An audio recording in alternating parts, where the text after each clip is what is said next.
it's really exciting to be here today and talk to you all about communication.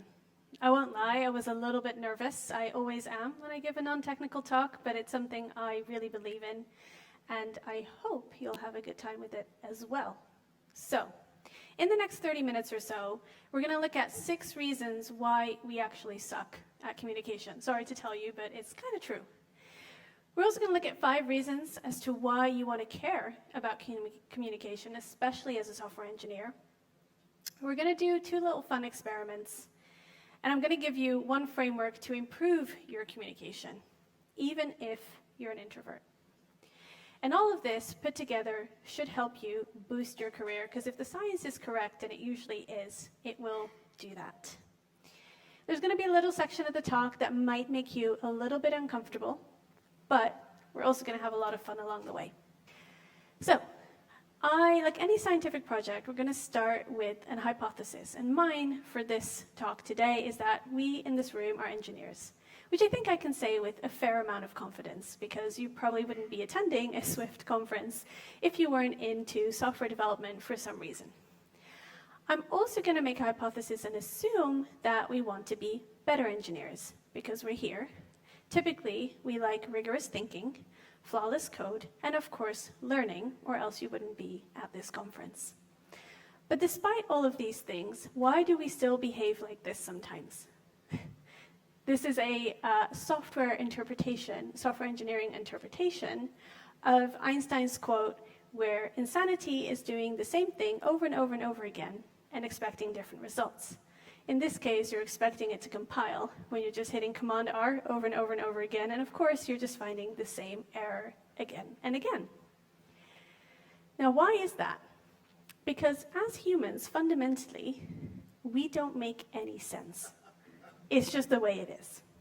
And so this is going to be a little bit of an interactive talk, so get your arms ready to raise them, because I'm going to ask you a couple questions. Thank you. Dan's ready. Number 1 is, if I were to tell you that these 2 black circles are the same size, who here agrees with me? Raise your hand. A good chunk. Who does not agree with me? A couple people in the back. Awesome. They are indeed the same size. Now, why, despite all of that, does it still look and feel so different to us?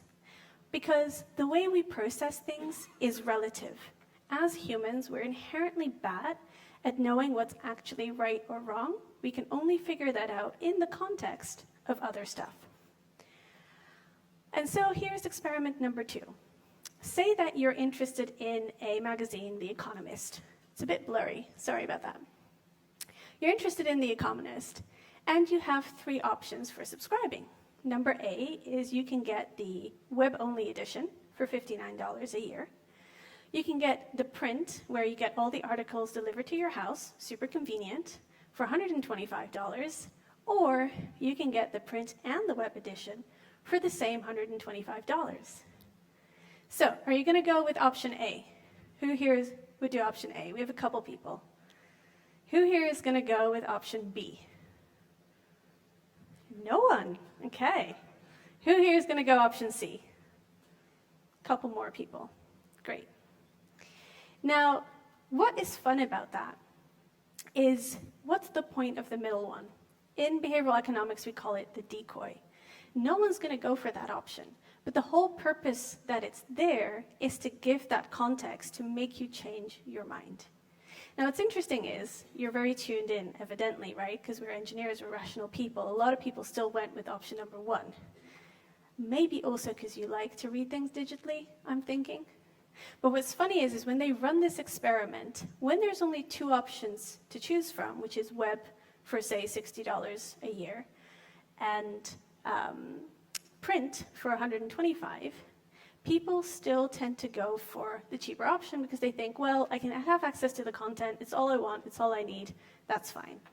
Add the middle option, though, and suddenly the majority of people pick C, because it's a good deal, isn't it? You're basically getting the web bit for free.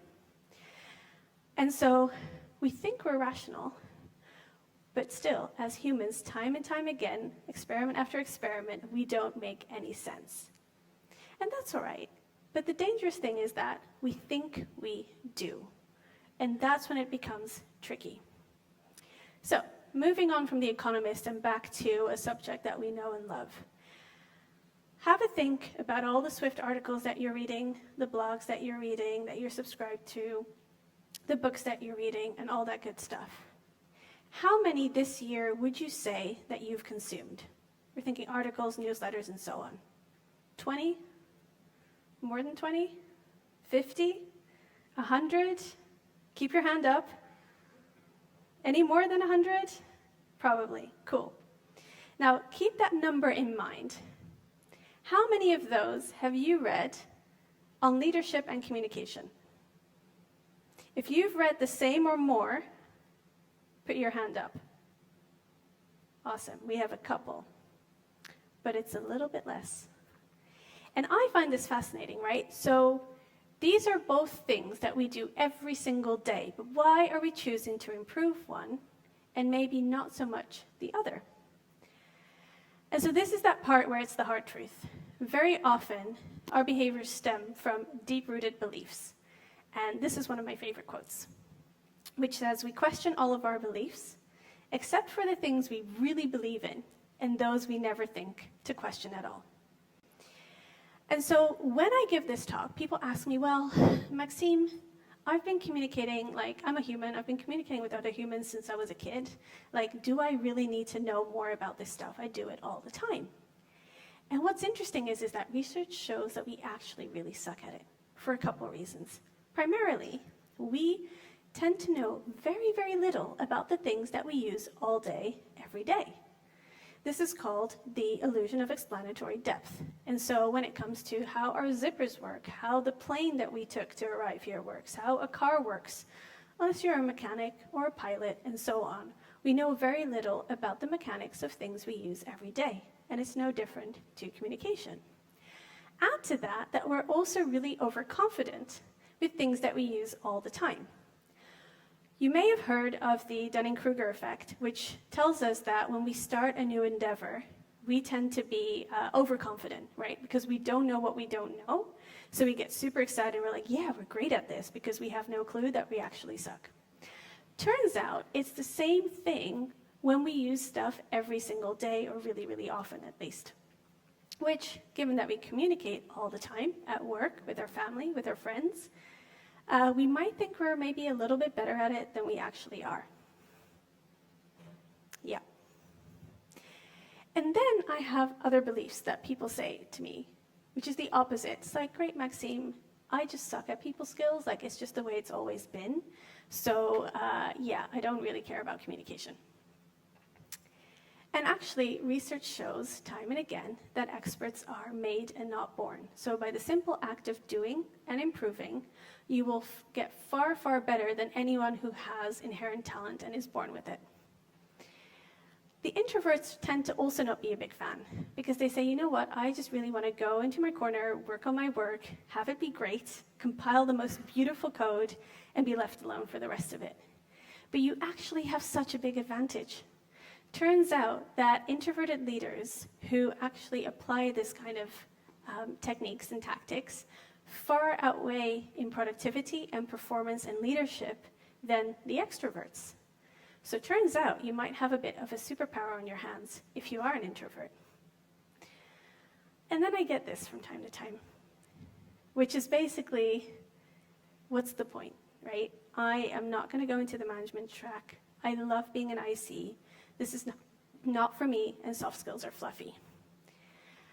Something that I often hear as well, which is, why is this my job, right? Why should I be the one going into all this detail about how to better communicate about myself or technology, what I'm doing, and so on, when other people can do the same thing, and maybe actually it's their job, not mine. And this is actually the principle that kickstarted my entire bit of research into this. It's called earned dogmatism, which is basically the notion that the more of an expert we become, the more we know, the more stubborn and closed-minded we become over time. Basically, we learn to be more and more stubborn. This might also explain why we feel like older generations are more stubborn. I'm not entirely sure. They didn't mention that in the research article.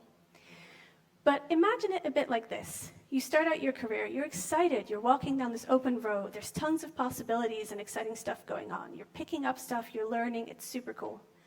And without realizing, a little bit over time, you end up into this little tunnel where everything gets darker, but you don't know, you just keep doing the same thing. You're getting really, really good at it. But by that, you start to actually close out other interesting avenues and paths. And now, that is not necessarily something that is you can't overcome, but it's happening most of the time without us realizing it, which is why it's so fun to have a look at it and say, you know what, actually it can be different. I can choose to not be closed-minded. So at this point, you're like, okay, fine, Maxim, I get it. Maybe, we're not that great at communication right off the bat. But why am I talking to you about career? Why do I think that why am I talking to you about communication? Why do I think that is the one thing that will help you with your career beyond your technical ability? Well, it turns out that every year, just because of communication alone, an employee can cost a company up to $26,000 in lost productivity. And they've also done some research where a business who on average has 100 employees spends 17 hours a week just trying to clarify, is that actually what you said? Did I understand what you said? Yep, are we all on the same page here? Let's have another meeting just to be sure, right? We've all been in those meetings. And it's costing people over $500,000 a year. And you might think, well, who cares, right? It's not my company. Like I don't care about our revenue necessarily, but your calendar is slowly but surely stuffed full and full with meeting after meeting, when actually what you'd rather be doing is writing code that makes a difference. And so it does matter to us, because what we do impacts the business. And if you have great impact on the business, that is how your career is going to grow. So we've covered all that. Let's have a look at actual communication now. Turns out, it's actually surprisingly challenging, because if it wasn't, why would companies be losing $500,000 a year over it, right? If it was easy, we wouldn't have that problem. When it comes to communication, we have a surprising number of forces working against us. First and foremost, we think other people actually agree with us a whole lot more than they do. So we project our own beliefs, thoughts, and opinions onto other people. Mix that with the fact that the way our brains process conversations, we're continuously predicting what's about to happen based on what's already happened. We know that, we do pattern matching, that's fine, but it happens live as we're talking all the time. So when you're chatting to people, your brain is literally auto-completing what the other person is saying, and then when it doesn't add up, we get really confused. Like, wait, what did you say? Sorry, no, that wasn't quite, wait, huh? And that is what we're trying to avoid. The other thing that's happening is we're still human at work, and this is something I find so funny. A lot of people tend to forget this. They think they come into the office, they hang up their jacket, they sit at their desk, they open Xcode, and it's like, great, I am work Maxim now. I have no emotions, no feelings, no anger, no reaction to anything that happens. I can open Slack, I can open every PR, and I can be zen. Who's ever had a day like that? A day, maybe. But day after day after day, we're not robots. We're not suddenly not human just because we're in a different environment. And what happens is that our feelings actually get processed by our brains much faster than logical reasoning. So when you do get a weird PR comment and people are really questioning what you've done and you feel a little bit frustrated, that actually directly impacts your brain's capability to process logic, reason, and a, sensible response instead of, I don't want to deal with this, for example. It's called the amygdala hijack, and it's quite funny. It's this whole bit about our limbic brain all the time looking for danger and fear and stress, and that's kind of what triggers it. Add to that the fact that we have cultural differences. We work very internationally nowadays. The fact that many of us are actually not speaking the language that we grew up speaking, myself included. The lack of body language online, if you're working on Slack or Zoom, or even if you're fully remote. and that we're processing difficult stuff all the time. I mean, software engineering is not that simple, so our brains are actually quite tired by the time that we open up Slack and deal with people. I'm surprised we understand each other at all, to be honest. So, the practical bit, what can we do about it? A whole bunch of stuff, but we don't have time today. So I went through a whole bunch of books, a bunch of research, and I'm really excited to share with you just one simple model that, if applied, will make a big difference in how you communicate at work. And it's comprised effectively of 6 questions based on 2 little pyramid stacks that I'm going to walk you through right now. And it starts with ourselves, the center of our own universe, of course, of which the fundamental block is awareness. There's very little we can do and change until we admit and understand what's going on with ourselves, right? And so a very good question to ask at this point is, how am I feeling? How am I doing? Because those things will inevitably impact what you say, what you do, and how the rest of your workday unfolds.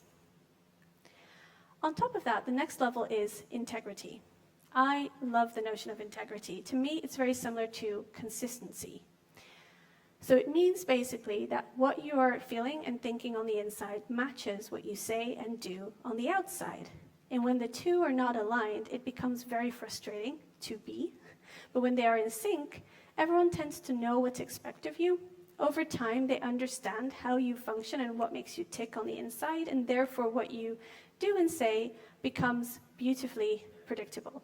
It makes things very easy. And a question to ask yourself there is, am I being honest? Did I actually communicate and act in a way that was in accordance of how I really feel about things, which you should now know because you asked yourself the first question, which is, how am I feeling? I'm sure we've all been at these meetings where this and that happened, we don't really agree, and it goes kind of 2 ways. Either people get very vocal, or people don't say anything at all. And then afterwards, they go to Slack or with their friends, and they're like, ugh, I totally don't agree with what that person said or the direction that we're going, but whatever, right? And so I'm going to gently challenge you on that and say, am I being honest? And then the top of the stack talks about range. What is range? Well, we actually have default ways that we prefer to express ourselves and communicate, and it's different from person to person. And so here I would say, ask yourself, what is that default way? Do I prefer to read things and take my time?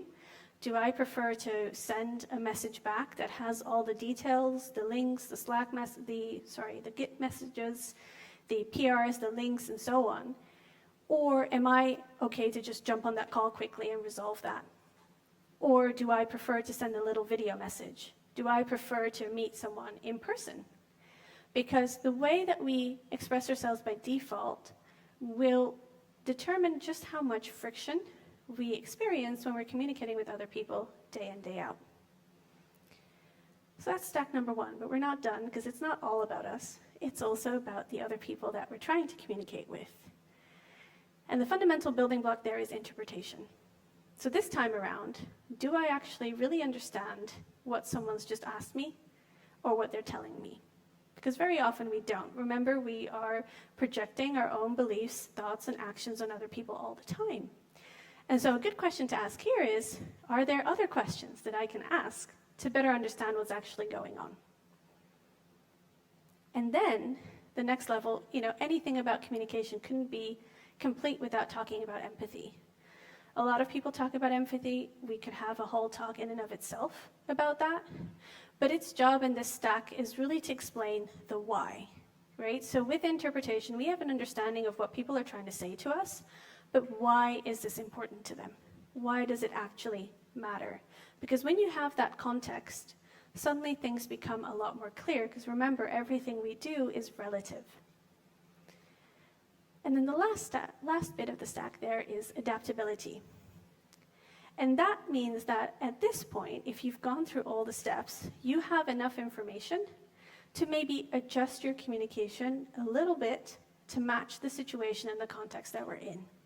So what you want to ask yourself is, can I adjust my communication to now better match the situation? And I don't know if you've noticed, but but these two actually are quite symmetrical and they match each other. The fundamental level is talking about the what. What's going on with me? What's going on with the other person? What are they saying? What is actually happening? The next level is the why. Why do I care? Why do I feel about this way certain things? Why does someone else care? Why does this matter? And then the last symmetry is all about making sure that your range matches the communication style best required for the situation. So if you are presenting to an executive team, you're going to be communicating quite differently than when you're pair programming with someone on your team, as it should be. And it also works from the bottom up, because there's no point in you jumping straight to adapt and saying, great, I'm going to change everything, when you actually don't know what's going on with the situation or what it really requires. And when you practice this enough times, you end up building trust. And trust is pretty darn cool, because with trust, you go much, much faster. I simply don't have the time to go through all the examples where this is the case, but when people look at organizations that do really, really well, time and again, they say there's a couple things that happen. First and foremost, they're incredibly good at communicating. And secondly, they go really, really fast. Because there is trust. When you know there's communication and there's trust, it means you don't have to double check everything and you can actually get stuff done. It's something I've seen in my career time and again as well, and something that I am extremely excited about. So, my last question to you is, who here has felt that at some point they've been really, really clear to someone, a colleague, someone else on another team, and the person didn't quite do what you expected? I saw someone raise their hands already. Great. I've definitely been there. Awesome. I'm not alone. Thank you. And my question to you then is, reflecting on that situation that came to mind, do you think that they just didn't feel like it? Or were they overwhelmed with other tasks, perhaps? Could it be that they misunderstood what you were asking? You thought you were being really clear, but maybe they didn't get it. Or they even thought they already done what you asked them, even though you're sitting there being like, come on, you said you were going to send me some of this code that I could use to help you with, and you haven't sent it yet, so what's happening, right? I was debugging this issue, if you will, when I was giving a workshop to a team in India a couple months ago. And they said, you know what, Maxim, we're really frustrated because we work a lot with a counterpart team in the US. And basically, we don't have any overlap time. So when we send our stuff over, we really rely on them to give feedback, review the stuff, so that when we come back the next day, we can continue right where they left off. And every single time they were sending things and they were getting nothing back. And so we had a look, we worked through the framework, and I said, you know, they already admitted they were quite frustrated about that. Cool. And I was like, okay, let's look at this honestly. Have you actually asked them what you need from them? What do you mean? It's like, well, let's have a look at your message. What are you sending them? And turns out they were sending a link to this document. It was like a deep technical architecture review, right? And they said, here's the document. And they would send the document, and that was it. So then I said, okay, well, let's look at your range. Is this how you normally communicate? And they said, yeah, because we feel like people should just get it. If we send them this document, right, they're going to get feedback on the document. Like, why should I add anything else? And then we started to go through the other side of the stack and said, okay, well, in this case, do you think the other person has all the information they need to do anything with this, to action this? And how do you think it's, you know, what is it like for them when they wake up? They have 100 Slack messages on their side, and they have no idea how to prioritize it. There's all this stuff that they need to look at, and they have this message that just says, here's the document. So can we adapt our communication and maybe say something like, hey, if you've got 5 minutes, here's the document about that technical architecture review, right? It'd be great if you can particularly look at the security section and let me know if you have any questions. So you've just added, what, 2, 3 extra sentences? It's not that much extra work, but you've made it very clear to the other person what you're hoping to get out of the exchange and what you're expecting from them. And just by giving someone that bit of guidance, it's so much more likely that they'll actually go ahead and do it, which in turn, to answer one of the questions way earlier on, why should we care about this? It makes it so much easier for us to do our job, right? So communication is kind of everyone's responsibility because it's like a help you, help me, help you situation. And I'm actually following up with them in a couple weeks. I'm very curious to see how they're doing. So just very quickly, here are those 6 questions again, if you want to snap them and use them. There's a lot more to this, but this is a great starting point. And the reason I think this is inextricably linked to how well we do at work is simply because the more senior we are and the more senior we want to get, the more we have to ensure that our communication and people skills match. Because anyone who's been there already knows there comes this moment in time where just writing the code is no longer enough. We have to tell people what we did, we have to tell them why it mattered, and we're reliant on other people in our team to get the right buy-in, to do the things that we think matter most. So I hope I've shown you that communication is a bit of an art and a bit of a science today, and that it should actually be quite simple to get started. Thanks very much.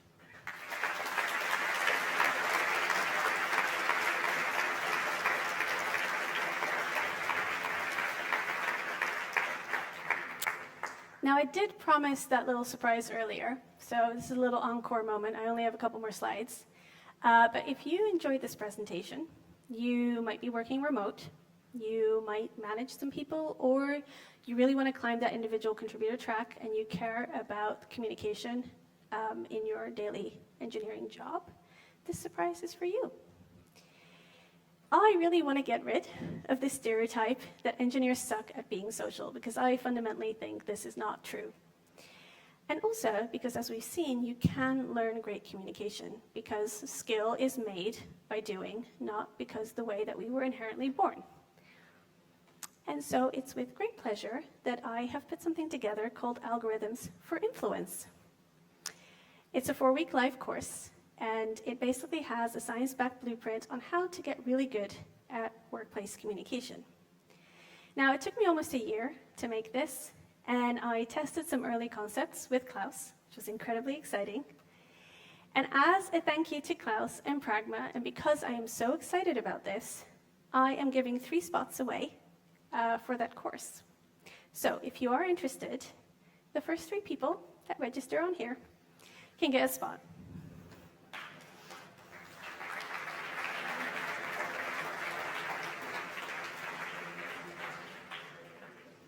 And I think we have a couple minutes left for questions.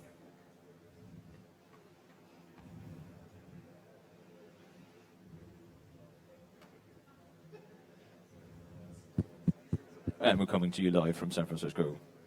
85-300-634 p.m. tax-free. Are there questions? Is it live? I think we have 1 question over there.